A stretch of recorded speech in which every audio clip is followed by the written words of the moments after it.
트럼프 행정부가 우크라이나 그리고 러시아와 접촉에 나서면서 종전을 위한 협상 논의가 급물살을 타는 모습입니다. 이런 가운데 트럼프 대통령은 가자 지구를 인수해 개발하겠다는 구상을 밀어붙이고 있습니다. 자세한 내용 반길주 국립외교원 조 교수와 짚어보겠습니다. 어서 오세요. 안녕하십니까? 예.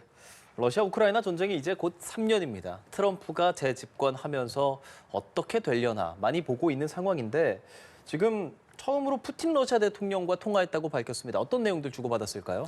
우선 트럼프의 이제 협상 전략이 구체적으로 따지는 거가 아니라 굵직하게 탑다운식이기 때문에 굵직하게 이제 컨텐츠 같은 거 던져서 조율해보는 그 정도 얘기가 있었을 것 같고요. 우선은 그런 차원에서 상호간에 어떤 이익이 있는지를 좀 이렇게 설득하려고 했을 것 같아요. 그리고 상호간에 좀 치켜세우기 전략 이런 걸 좀 했을 것 같아요. 그래서 그거에 대한 그 결과물로 러시아에 구금된 미국인도 석방시키는 그 정도의 성과가 나왔다라고 하면서 이 사실도 사실 이제 트럼프 대통령이 확인시켜주는 측면이 있기 때문에 그 석방이 러시아 우크라이나 종전하고의 어느 정도 연관성이 있다라고 한 거 보면 그 어떤 선물을 증정하면서 푸틴은 트럼프가 좀 더 러시아 입장을 경청해달라 그런 식으로 이제 그 정도 수준의 얘기가 돼 있고 그 후속 조치가 이제 앞으로 진행이 되겠죠. 그래서 여건 조성 측면에서 협상장에 나와야 된다라는 수준에서의 확인을 좀 받았다 그렇게 볼 수 있겠습니다. 예, 알겠습니다. 오늘 14일에 미넨 안보회의가 개막을 합니다. 이 자리에 벤스 부통령이 참석을 한다라고 알려지고 있는데 젤렌스키 우크라이나 대통령도 이 자리에서 미국 부통령과 만날 예정입니다. 종전 협상에 대한 이야기가 오고 갈 가능성이 있나요? 그렇죠. 이제 전쟁 당사국인 우크라이나에서 나오고 그다음에 종전 협상에서 중요한 조치를 주어야 될 주요 유럽 국가들이 다 나와요. 네. 그리고 중재자로서 자처한 미국이 부통령을 대표로 해서 대표단을 이끌고 오기 때문에 구체적으로 치열한 논의가 있을 것 같아요. 근데 다만 그 각 국가별 입장이 상당한 이제 차이가 있기 때문에 그 난타전 수준에서의 내용들이 있지 않을까. 예를 들면 우크라이나 입장에서는 상당히 이제 불리할 수밖에 없는 내용들이 지금 나오는 게 있거든요. 예를 들면 현재의 점령지는 국경으로 인정을 하면서 하는 방안. 거기 플러스해서 키이우 지역을 포함해서 3분의 1까지 요구하는 방안. 러시아 같은 경우는 특히나 젤렌스키 대통령을 배제하고 새로운 대통령이 거기에 서명해야 된다는 얘기. 이런 것들은 우크라이나하고 러시아 간 입장차가 굉장히 큰 것이고 그리고 그럼에도 불구하고 그러니까 협상 자체 이렇게 모이는 것 자체의 성사를 위해서 압박을 좀 하고 있죠. 러시아에 대해서 뭐 제재를 이번에 한 게 하나 있고 그 다음에 우크라이나 쪽에는 직접적으로 우크라이나가 협상을 할 수도 있고 안 할 수도 있고 그리고 또 우크라이나가 러시아가 될 수도 있고 안 될 수도 있고라고 얘기하는 것은 굉장히 최대 압박을 가하는 것이거든요. 그래서 어쨌거나 안개는 만들겠다. 그리고 안개를 만들고 미넨 안보회의 특성상 주요 정책 결정자들이 다 오고 오피니언 리더들이 오기 때문에 그 이슈를 빠르게 공론화하고 미국 중심으로 종전 협상을 이끌고 가는데 유리하다고 판단이 되기 때문에 미넨 안보회의를 적극적으로 활용하려고 한다고 봐야죠. 예. 그렇다면 특사인 키스켈로그가 우크라이나 방문할 예정도 알려지지 않습니까? 트럼프 대통령이 우크라이나에 대해서는 어떤 전략을 펴고 있다고 보시는 건가요? 우크라이나는 일단은 그 압박을 하면서 경청을 하는 게 이제 두 가지가 보이는데 먼저 압박은 미국이 우크라이나에게 5천조를 이제 그 물량 공세 혹은 뭐 이렇게 지원을 해줬으니 광물 7천조로 보답해라라는 식이잖아요. 그거는 일종의 그 이익 거래를 발판으로 해서 이제 레버리지를 행사한다는 건데 그러면서 이제 우크라이나에게 유럽이 미국의 무기를 사서 도와주는 거를 이제 촉진하겠다라는 식으로 하면서 지금 상태로 놔두면 아까 이제 말씀드렸던 것처럼 지금 상태로 놔두면 그 러시아가 합병할 수 있게 그냥 허용할 테니까 들어와라라고 하면서 그 협상을 위해서 우크라이나에게 압박하는 것과 그 다음에 경제적인 어느 정도의 거래를 통해서 우크라이나를 도와주는 것을 두 군 다 같이 사용하되 근데 우크라이나 입장에서는 요구하는 게 유럽과 미국이 안전보장 조치를 해줘야 된다는 거거든요. 거기에서 이제 젤렌스키 대통령은 병력은 유럽이 한 10에서 15만까지 생각을 하게 하는 것 같고 그렇다 하더라도 미국의 안전보장 조치로서 주요한 행위자로서 관여를 해야 된다라고 해서 이런 치열한 이제 물밑 경쟁이 이제 아직은 부상하지 않았지만 이런 예. 논의들이 있기 때문에 6개월로 이제 사실은 이제 못을 박아놨잖아요. 처음에는 하루 만에 종전하겠다고 해서 6개월로 그랬었죠. 여지를 뒀는데 그 기간 동안 이런 내용들 포함해서 다양한 협상과 그 해결을 위한 여러 가지 외교전 이런 게 있을 거로 보여집니다. 예, 방금 물밑 경쟁이라는 언급을 해주셨어요. 중국 시진핑 주석과도 미국 트럼프 대통령이 통화를 했습니다. 지금 좀 천천히 물밑 소통을 해가는 듯한 모습인데 이 중국 왕이 이번 아까 말씀드린 위넨 안보 회의도 참석한다고 합니다. 이 회의에서도 어떤 초석이 만들어질 수 있을까 궁금합니다. 우선 지금의 미중 경쟁이 관세 전쟁으로 일단 시작됐죠. 그러니까 관세를 미국이 중국에게 이제 부과를 하니까 보복 관세를 매겼잖아요. 그러니까 저강도 관세 전쟁이 시작됐어요. 근데 상대방에게 치명타를 가하지 않는 수준에서의 낮은 강도의 관세 전쟁이거든요. 그러니까 그것을 이제 타진하는 직접 외교 장관끼리 만나서 타진하는 기회가 되겠죠. 그래서 요거는 이제 그걸로 끝나지가 않고 트럼프하고 시진핑하고는 트럼프가 취임 전에 한번 통화를 한 것 같고 취임 이후에도 한번 한 것으로 보여져요. 중국은 확실하게 이제 그것을 이제 확인해 주지는 않고 있지만 그러면 이번 외교장관 회담을 계기로 해서 트럼프와 시진핑 간 정상 회담으로 가는 교두보 그런 것까지 다 생각을 하고 미넨 안보회의를 굉장히 잘 활용하려고 할 것 같습니다. 양측이 다. 사실 트럼프 대통령이 집권을 하면 어떤 정책을 펼칠지 모르고 외교 전문가들도 굉장히 곤란해하는 것들을 많이 봤는데 그래서일까요? 러시아랑 우크라이나가 트럼프 대통령 집권이 확실시 되고 나서 총력을 다하면서 조금이라도 더 많은 영토를 차지하기 위해서 노력하지 않았습니까? 지금은 상황 어떻게 돼 있습니까? 그게 이제 우리나라 6.25 전쟁도 마찬가지인데 정전 협상이 이루어지는 시기에 예. 치열한 전투가 있었죠. 그 작은 땅이라도 그 군사적으로 유지를 하고 있으면 그게 국경으로 확정이 되기 때문에 그게 이제 종전 협상이 실제로 가시화될 것 같으니까 더 치열해지는 거죠. 예를 들면 동부 도네츠크 같은 경우에는 우크라이나하고 치열한 이제 격전을 벌이다가 러시아가 일부 마을을 장악하기도 했고요. 그리고 쿠르스크 지역에서는 북한군이 4천여 명이 사상된 걸로 알고 있어서 지금 역할이 미진한 가운데도 러시아가 우크라이나의 반격을 총 공세를 통해서 이제 막아냈고 이런 것들이 이제 보여지거든요. 그거는 종전 협상이 좀 더 구체화되고 가시화될수록 전장에서의 전투 이런 건 더 치열해질 가능성이 높습니다. 그렇군요. 그러면 교수께서 보시기에 트럼프 대통령의 머릿속에는 지금 이 러시아 우크라이나 종전에 대한 그런 가이드라인이 확실하게 있다고 보시는 겁니까? 있죠. 있으니까 이제 키스켈로그를 2월 20일에 보낸 것도 예. 사실은 러시아가 우크라이나를 침략한 것은 2022년 2월 21일에 예. 부분 침략을 했고 24일에 전면 침공을 했거든요.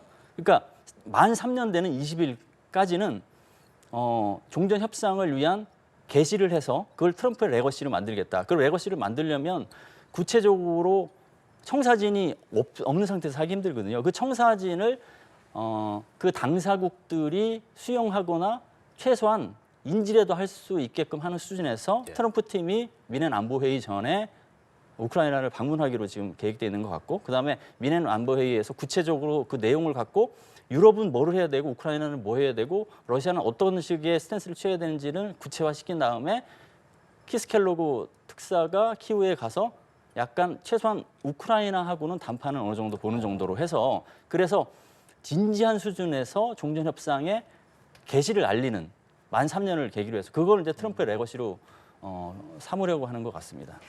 예, 지금 북한과 러시아의 관계를 또 살펴보자면 북한이 러시아에게 무기를 또 제공을 했습니다. 장사정포 200문 이상을 지금 제공했다라고 국방부가 추산을 하고 있거든요. 이렇게 되면은 북한은 그 대가로 무엇을 얻을 거라고 보시나요? 이미 많이 얻은 게 있죠. 예를 들면 석유도 얻었고 그다음에 이제 돈도 받았잖아요. 많게는 한 1조 원 이상의 돈을 받았을 것으로 추정이 되는데 그것도 있고 그다음에 이제 전략 거래라는 측면이기 때문에 군사 기술, 전략 기술 이런 것을 넘겨준 것들이 있어요. 예를 들면 방공 체계 같은 경우, 그다음에 정찰 위성 기술 같은 게 이제 넘겨준 게 있고, 그다음에 추가적으로 파병을 통해서 구체화되고 있는 것들이 공군력 현대화. 예를 들면 미그 29, 수호이 27 같은 것들을 이제 제공해주기로 했고, 예. 그리고 북한이 해군력 현대화도 지금 신경을 쓰고 있어요. 그래서 4,000톤급 호위함을 만들고 있는데 거기에 기술 제공할 가능성이 좀 있는 것이죠.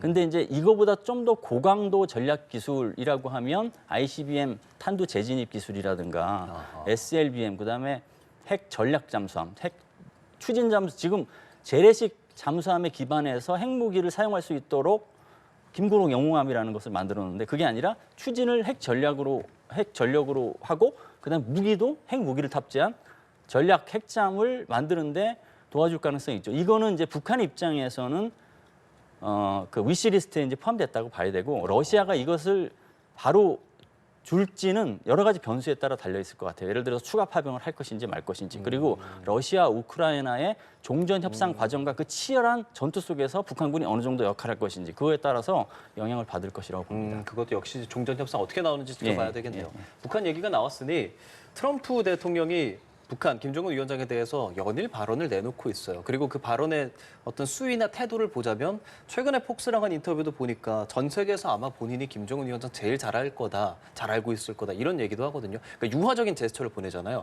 트럼프 대통령이 북한에 갖고 있는 생각은 어떤 생각이라고 보세요?